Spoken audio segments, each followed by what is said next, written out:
ओम शांति। ओम शांति। ओम शांति। कैसे हैं सभी? बढ़िया।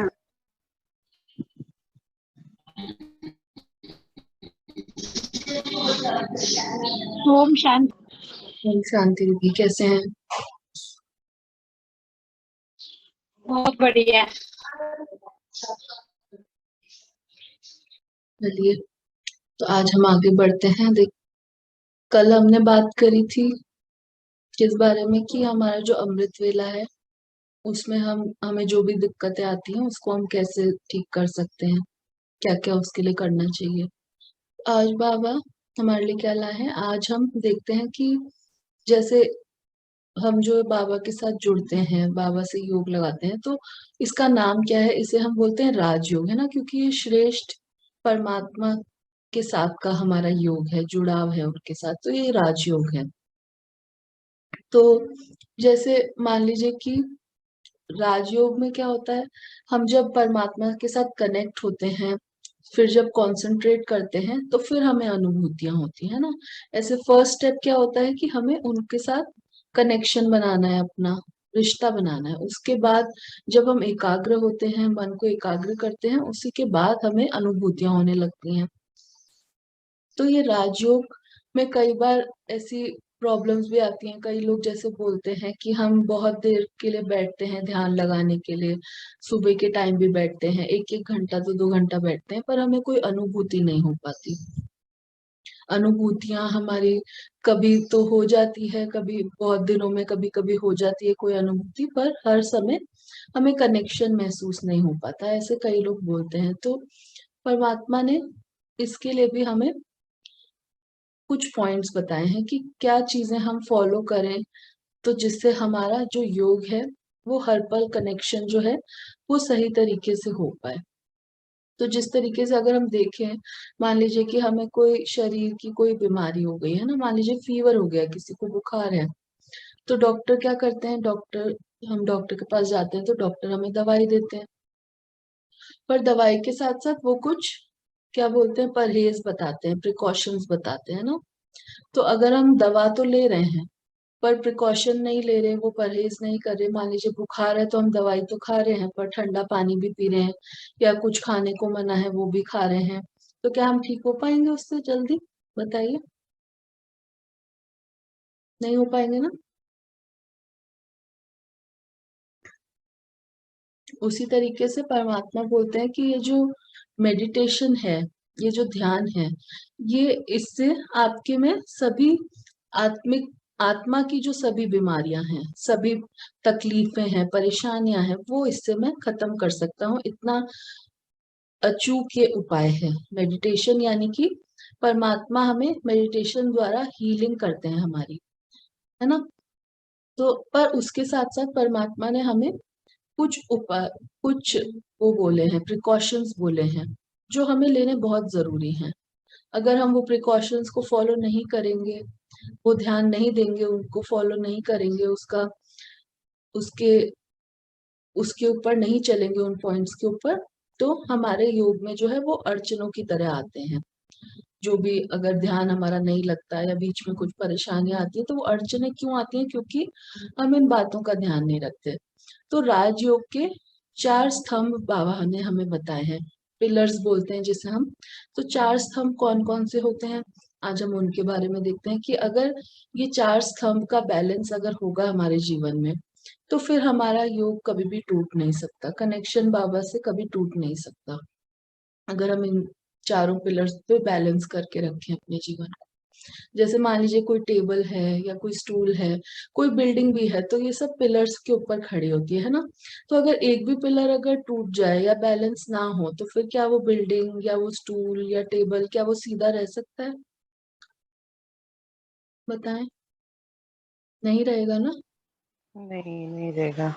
अगर एक भी उसका पिलर कमजोर होगा या टूटा हुआ होगा तो बैलेंस प्रॉपर नहीं होगा उसका। उसी तरीके से योग के लिए भी, परमात्मा से जुड़ने के लिए भी हमें इन 4 पिलर्स का ध्यान रखना है। हमें आज अपनी चेकिंग करनी है कि क्या हम इन चारों ही पिलर्स को बैलेंस करके चल पा रहे हैं कि नहीं चल पा रहे। तो सबसे पहला हमारा जो परमात्मा ने पिलर बताया है हमें, वो है पवित्र जीवन, पवित्रता की धारणा। अभी जो पिछला महीना भी गया उसमें भी बाबा ने हमें यही टारगेट दिया था, पवित्र जीवन की धारणा का। तो पहला पिलर ही यही है कि हमारा जो जीवन है, तन और मन दोनों ही हमें संपूर्ण पवित्र बनाना है ना। तन की पवित्रता तो फिर भी बाबा बोलते हैं कि बड़ी चीज है, मोटी चीज है, आसान है, ये तो सब कर ही लेते हैं, हम उसका ध्यान रख ही लेते हैं। पर जो मन की पवित्रता है उसका हमें बहुत ही सूक्ष्म लेवल पे जाके ध्यान करना है कि क्या हमारे मन में कुछ ऐसी सूक्ष्म चीजें तो नहीं है जो अपवित्र है ना। जैसे मान लीजिए कि किसी के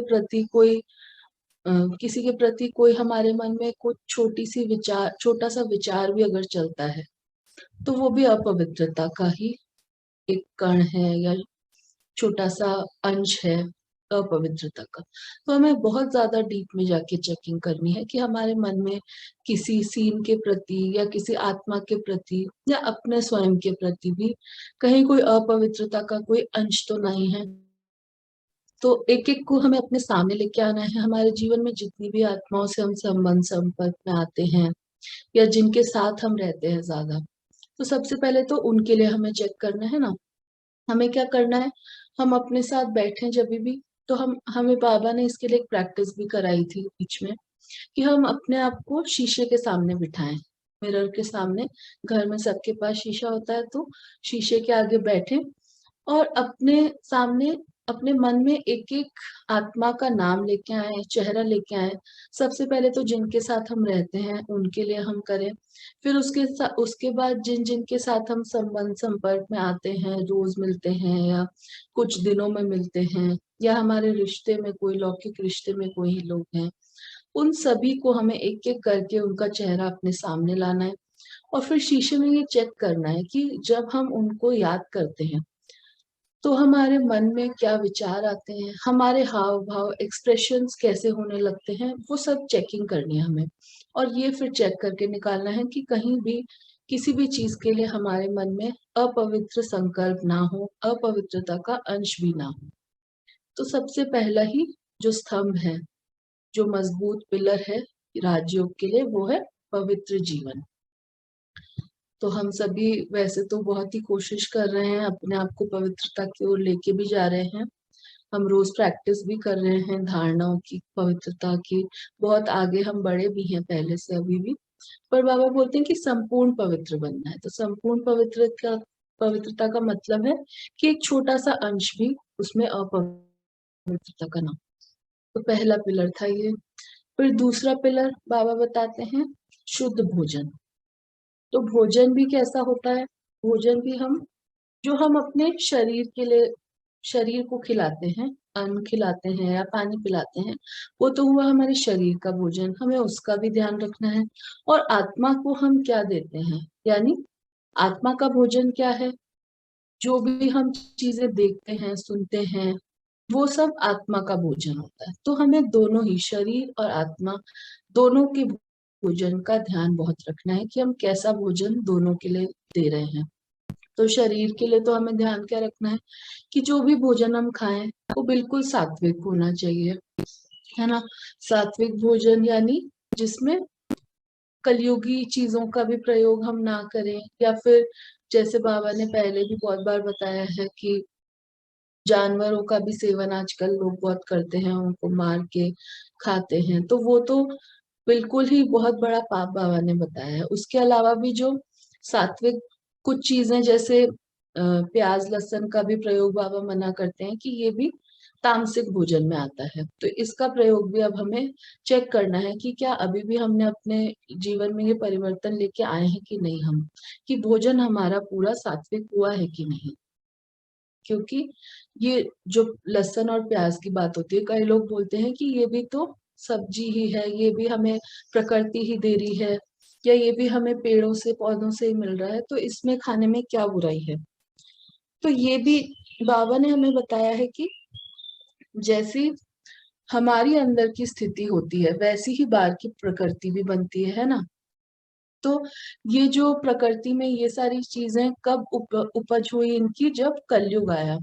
तो जब कलयुगी आत्मा इस धरती पर आई तो फिर बाहर का वातावरण, पूरी प्रकृति भी कलयुगी होने लगी, है ना, विकारों से ग्रस्त होने लगी। तो अपने आप धीरे धीरे प्रकृति में ये सारे जो बीज हैं ये फलीभूत होने लगे।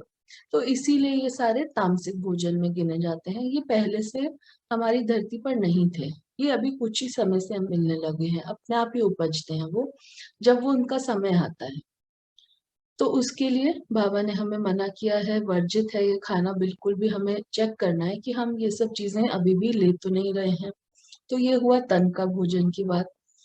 और खाना जब हम पकाते भी हैं तो उस समय भी हमें ये याद रखना है, इस चीज का बहुत अटेंशन देना है कि हम कैसे विचारों के साथ उस खाने को पकाते हैं। भोजन बनाते हुए हमारे मन में क्या चलता है, हमारी मन की स्थिति कैसी रहती है, क्योंकि अन्न का जो, जैसा अन्न वैसा मन, हमने बहुत जगह ये पढ़ा भी है। तो अन्न का सबसे ज्यादा प्रभाव हमारे मन पे पड़ता है, हमारे मन की स्थिति पे पड़ता है। तो इस बात का भी अटेंशन रखना है कि खाना बनाते वक्त हम सिर्फ बाबा की याद में खाना बनाएं, उसमें शक्तियां भरें, प्यार भरें, पॉजिटिविटी भरें, और फिर वही खाना हमें खाना है। इसीलिए बाबा खाने का बहुत ध्यान रखने को कहते हैं कि किसी और के हाथ का खाना भी बाबा बोलते हैं कि आपको चेक करना है कि आप किसके हाथ का खाना खा रहे हैं। ये बहुत बड़ी चेकिंग है हमारे लिए। जैसे एक एग्जाम्पल हमने पहले भी सुना था, एक भाई एक भाई का, कि उनके घर पे जो खाना बनाने आती थी दीदी, उनको एक घर की तलाश थी, वो अपने लिए घर खोज रही थी। तो फिर वो, उनकी सोच में वही चलता था बहुत समय से। तो इसीलिए जो वो भाई थे जिनके घर वो खाना बना रही थी बहन, तो उनको भी रात को सपने में ऐसा ही महसूस होता था, सपने यही आते थे कि वो कोई घर ढूंढ रहे हैं। जबकि वो तो बहुत ही संपन्न परिवार से थे, उनके पास सब कुछ था, पैसा, घर, हर चीज थी।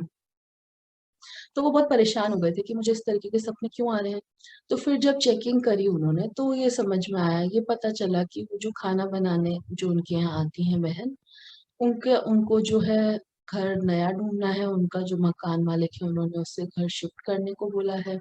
तो इसीलिए वो बहुत चिंता में है कि अब समय बहुत कम है, तो मुझे घर कहाँ से मिलेगा।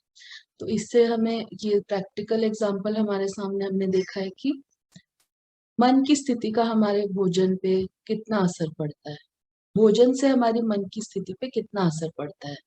जो भोजन बनाने वाला है उसकी मन की स्थिति जैसी होगी, वो सभी वाइब्रेशंस उस भोजन में जाएंगे, और फिर जो जो उस भोजन को खाएगा उनकी मन की स्थिति भी उससे प्रभावित हो जाएगी।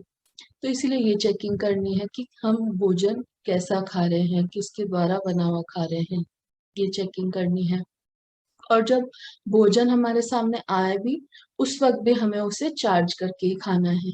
चाहे हम पानी पी रहे हैं, खाना खा रहे हैं, चाय कॉफी कुछ भी पी रहे हैं, खा रहे हैं, उसे पहले परमात्मा की शक्तियों से भरना है और फिर खाना है। और दूसरी बात कि मन का भोजन, तो हमें इसकी भी बहुत चेकिंग करनी है, इस बात पे भी बहुत अटेंशन देना है कि मन को हम क्या कंटेंट दिखा रहे हैं, क्या सुना रहे हैं, क्या वो व्यर्थ तो नहीं है, क्या वो आत्मा के लिए जरूरी है जो हम उसे दिखा रहे हैं या सुना रहे हैं। तो कोई भी ऐसी चीज ना हमें देखनी है ना सुननी है जो हमारे काम की ना हो, है ना।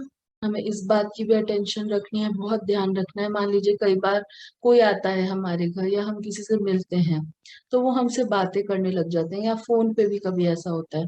तो हम भी क्या, हम उनकी बातें अगर सुनने भी लग जाते हैं, मान लीजिए 10-15 मिनट हो गए, वो अपनी बातें बता रहे हैं कुछ कुछ जो आपसे रिलेटेड है भी नहीं, है ना, आपको उसकी जरूरत भी नहीं है सुनने की, पर फिर भी हमने सुन लिया उसको, लोक लाज के लिए या किसी भी कारणवश हमने उसको सुन लिया।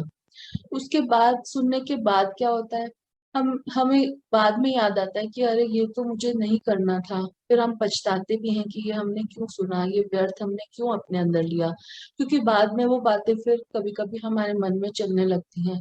बहुत हमें समय लगाना पड़ता है, मेहनत करनी पड़ती है उस चीजों को वापस हटाने के लिए।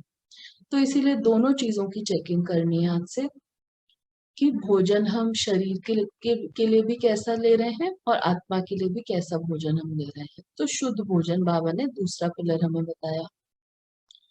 फिर तीसरा पिलर, तीसरा स्तंभ है दिव्य गुणों की धारणा। परमात्मा ने हमें बताया है कि हम आत्माओं के 36 गुणों के बारे में बताया परमात्मा ने, कि आपके दिव्य गुण कौन कौन से होते हैं, है ना। पवित्रता का गुण है, आज्ञाकारिता है, हर्षित मुखता है, ऐसे अनेक गुण बाबा ने हमें बताए हैं। नम्र चित होना है हमें, है ना, सदा परोपकारी भावनाएं रखनी है, उदारता रखनी है। तो इस तरीके के बाबा ने हमें बहुत सारे गुण बताए हैं, शक्तियां बताई हैं हमें। तो हमें दिन भर में अपने अटेंशन इसी बात पे रखनी है कि चाहे हम कोई भी कार्य कर रहे हैं, चाहे हम किसी से मिल रहे हैं, कोई लौकिक कार्य कर रहे हैं, स्थूल कार्य कर रहे हैं या सेवा का कार्य कर रहे हैं, चाहे हम कुछ भी कर रहे हैं, तो उसमें हमारा एक ना एक कोई गुण या कोई भी शक्ति इमर्ज हो। इस बात पे हमें बहुत अटेंशन देनी है।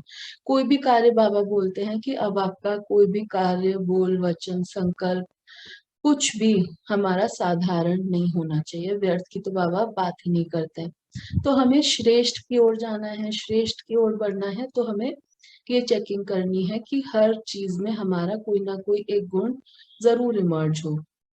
दिन भर हमें इस चेकिंग को करना है। और फिर रात को भी सोने से पहले हम चेक करें कि दिन भर में कहाँ कहाँ हमसे कोई चूक तो नहीं हुई, हमने कौन कौन से दिव्य गुणों की धारणा में हम पास हुए, कितना तक हमने कौन सा दिव्य गुण इमर्ज करा अपने अंदर, किसमें अभी कमी है। इसकी चेकिंग हमें हर पल करते रहना है, क्योंकि अब हमें आगे देवी देवता के बनने की हम तैयारी कर रहे हैं, सत्युग में जाने की तैयारी कर रहे हैं। तो उसका आधार क्या है? हमें ये दिव्य गुणों की धारणाएं अभी से ही करनी होंगी। अपने आप को संपूर्ण इसके दिव्य गुणों के अंदर, धारणा के अंदर हमें अब संपूर्ण बनना होगा। तो ये बाबा ने हमें तीसरा पिलर बताया, तीसरा स्तंभ बताया। और चौथा स्तंभ हमें बाबा ने बताया, एक सेकंड,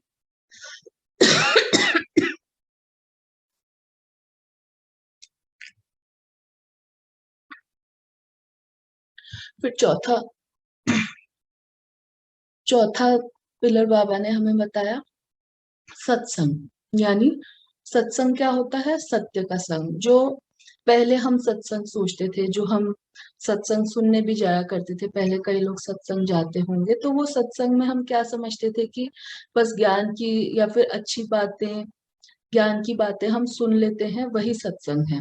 पर असली सत्संग का मतलब बाबा ने क्या बताया कि हमें सत्य का संग रखना है हर पल।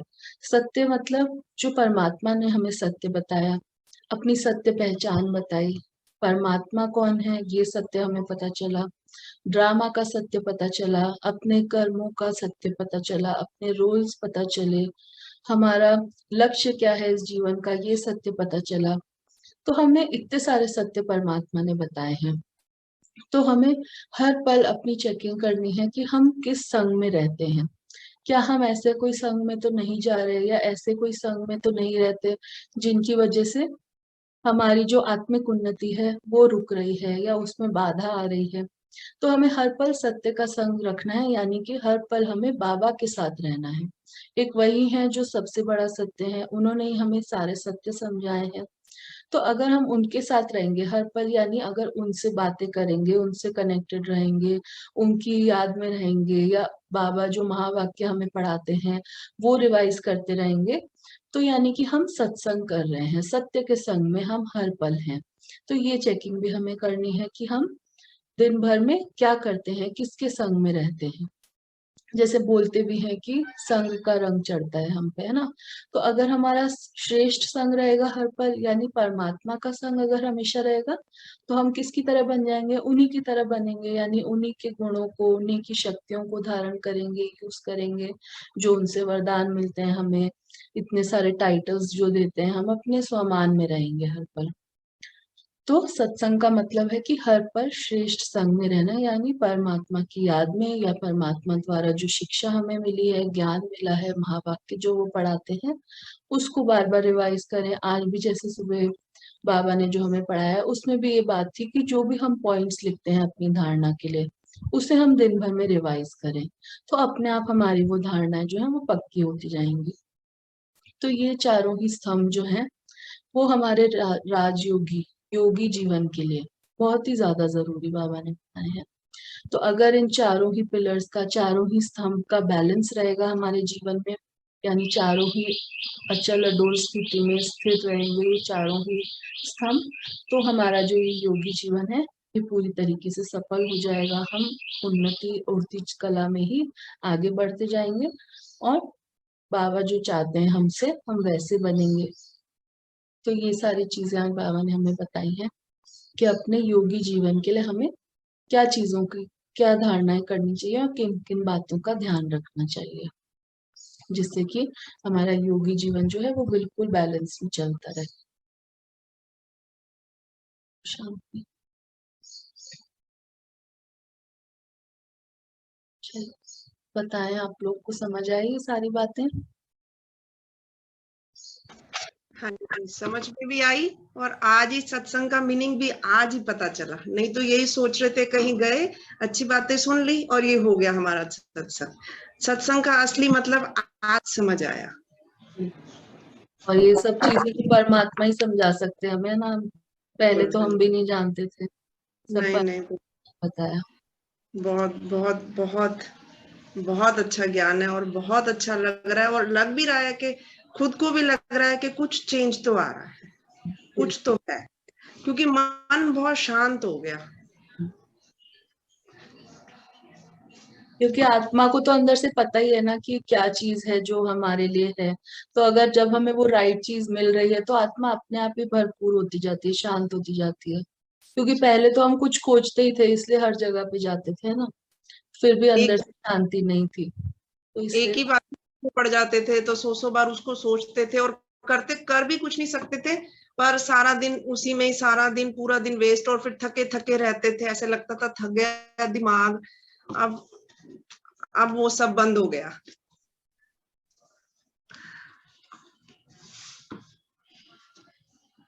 और बाकी सब आप लोग भी बताएं। आशा दीदी, माया दीदी, आप लोगों को आया समझ में?